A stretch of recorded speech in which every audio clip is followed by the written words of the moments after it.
Hello बच्चों, let's read this question. So this question says a chain of length L is placed on a horizontal plane as shown in the figure. At an instant, X is the length of the chain on the rough surface and the remaining portion lies on the smooth surface. Initially, X is equal to 0. A horizontal force P is applied to the chain as shown in the figure. In the direction X changes from X is equal to 0 to L, chain to move with constant speed. ठीक है, chain to move with constant speed आपको बताना है कि magnitude of P पर आपका क्या effect पड़ेगा. राइट, मैग्नीट्यूड ऑफ P पर आपका क्या इफेक्ट पड़ेगा इन the direction from X equal to zero से लेकर एल तक हमें बताना है कंडीशन. ठीक है, ठीक है. अब चलिए बच्चों, उस क्वेश्चन को हम क्या करते हैं, स्टार्ट करते हैं.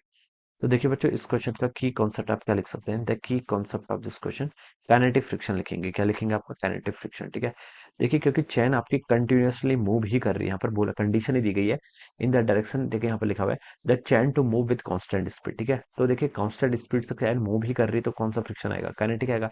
रेस्ट पर होती तो स्टैटिक आता. ठीक है, सिचुएशन आपकी ऐसी देखिए, ये आपकी दो सरफेसेस हैं. ठीक है, ये आपकी स्मूथ है, इससे आगे वाली सरफेस देखिए, यहाँ से आपकी क्या आगे, दिस इज रफ सरफेस. ठीक है, ये कैसी सरफेस होगी आपकी, रफ. ठीक है, और आपकी एक चैन ऐसे रखी हुई, this is lead, this is a chain. ठीक है, आपकी एक चैन ऐसे रखी हुई है इस पर. ठीक है, ये आपकी एक चैन है. ठीक है, अब देखिए चैन है.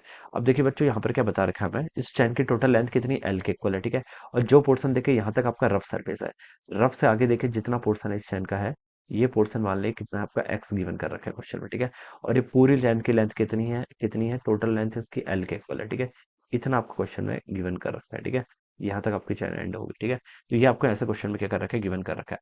अब देखिए बच्चों, चैन को कांस्टेंट स्पीड से मूव कराना है. देखिए पहले अगर ये पूरी स्मूथ सरफेस पे चल रही थी, पहले किस में चल रही थी, स्मूथ सरफेस पे. ठीक है, उस स्मूथ सरफेस पे चलेगी, किस तो इसको देखिए स्मूथ सरफेस चलेगी तो यहाँ पर कोई फोर्स आपका लग ही नहीं रहा है हॉरिजॉन्टल डायरेक्शन में. ठीक है, तो हमें इसको कोई फोर्स देने की जरूरत भी नहीं है, ये कांस्टेंट स्पीड से क्या करती रहेगी, आपकी मूव करती रहेगी अगर स्मूथ सरफेस पे चल रही है. ठीक है, लेकिन देखिए जैसे जैसे आपकी रफ सरफेस पे एंटर कर रही है, ये वाला सरफेस में एंटर कर रही है, तो बच्चों देखिए रफ सरफेस में क्या होगा, इस पर ये मूव करेगी. तो देखिए इसके रफ सरफेस क्या करता है, रफ सरफेस के कारण फ्रिक्शन फोर्स लगेगा. और फ्रिक्शन फोर्स कैसे लगता है, मोशन की डायरेक्शन के अपोजिट. मोशन किस डायरेक्शन को है, इस डायरेक्शन को, राइट डायरेक्शन. तो फ्रिक्शन फोर्स कैसे लगेगा, ऐसे. और फ्रिक्शन फोर्स देखिए क्या होता है, काइनेटिक फ्रिक्शन है, तो काइनेटिक फ्रिक्शन का फॉर्मूला आपको पता है, एफ इक्वल टू कितना होता है, न्यू के इंटू एन के इक्वल. ठीक है, ये लिख सकते हैं. ठीक है, न्यू के क्या है, कोएफिशिएंट ऑफ फ्रिक्शन. यहाँ पर क्वेश्चन में गिवन कर रखा है, नहीं गिवन कर रखा है, हम न्यू के मान लेते हैं. इसकी वैल्यू कितनी हो जाएगी, न्यू के. एन क्या है, नॉर्मल. नॉर्मल देखिए क्या होता है, नॉर्मल होता है आपका एम इंटीजर. ठीक है, जितना पोर्शन इसमें, मान लीजिए इसका मास पर यूनिट लेंथ देखिए, टोटल मास मान लीजिए चैन का आपका कितना, एम के इक्वल मान लेते हैं. ठीक है, और टोटल लेंथ कितनी है, एल. तो मास पर यूनिट लेंथ कितना हो गया आपका, एम बाई एल. यानी कि यूनिट लेंथ का मास आपका कितना हो जाएगा, एम बाई एल के इक्वल हो जाएगा. ठीक है, तो ये तो यूनिट लेंथ का मास हो गया. अब इस पर देखिए किसी सिचुएशन पे एक्स पोर्शन जो आपका है वो आपका रफ सरफेस पर है. ठीक है, तो रफ सरफेस पर है तो हम बता सकते हैं मास पर यूनिट लेंथ तो बच्चों आपका एम बाई एल हो गया.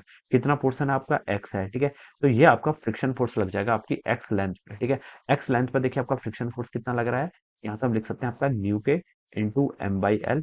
ठीक है, इंटू जी और एच. ठीक है, ये आप यहाँ पर सर लिख सकते हैं, this is our kinetic friction. ठीक है, अब जैसे जैसे चैन देखिए आपकी आगे को मूव करेगी, एक्स की वैल्यू क्या करती जाएगी, लीनियरली आपकी इंक्रीज करती रहेगी. ठीक है, जैसे जैसे चेन आपको आगे को मूव करेगी, एक्स की वैल्यू क्या करती रहेगी, आपकी इंक्रीज करती रहेगी.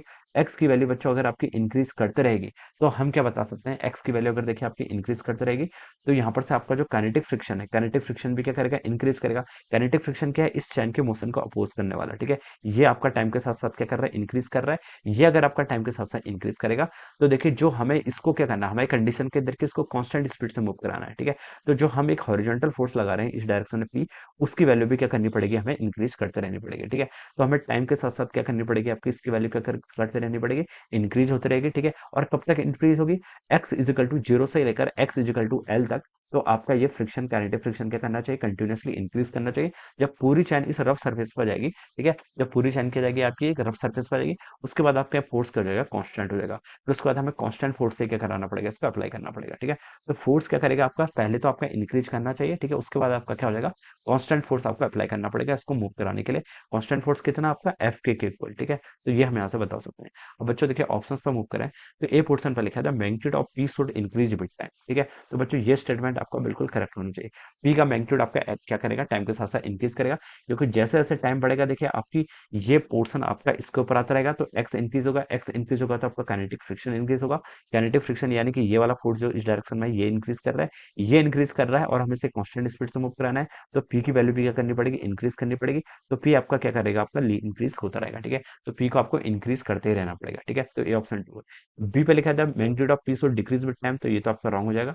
सी पे देखिए क्या लिखा है, magnitude of P should increase first and then decrease with time. तो डिक्रीज तो कभी नहीं होगा बच्चों, ठीक है, डिक्रीज कभी नहीं होगा। इसका ग्राफ देखिए इस तरीके से आएगा, फ्रिक्शन और टाइम का अगर मैं ग्राफ प्लॉट करूँ, फ्रिक्शन देखिए आपका इंक्रीज करता रहेगा, आपको जो फोर्स लगाना है, सॉरी, ये आपका एफ बोल दीजिए या फिर पी बोल दीजिए, क्योंकि दोनों आपके इक्वली होंगे, क्योंकि तभी ये कांस्टेंट स्पीड से मूव करेगी। तो पहले तो इंक्रीज होगा, फिर जब मैक्सिमम वैल्यू हो जाएगी उसके बाद आपका ऐसा कांस्टेंट से ऐसा मूव करता रहेगा, ठीक है। डिक्रीज वाली कंडीशन आएगी, तो सी ऑप्शन रॉन्ग। डी पे लिखा है magnitude of P should decrease first, ये भी रॉन्ग, ठीक है। तो करेक्ट ऑप्शन क्या होगा आपका, ऑप्शन ए हो जाएगा, ठीक है।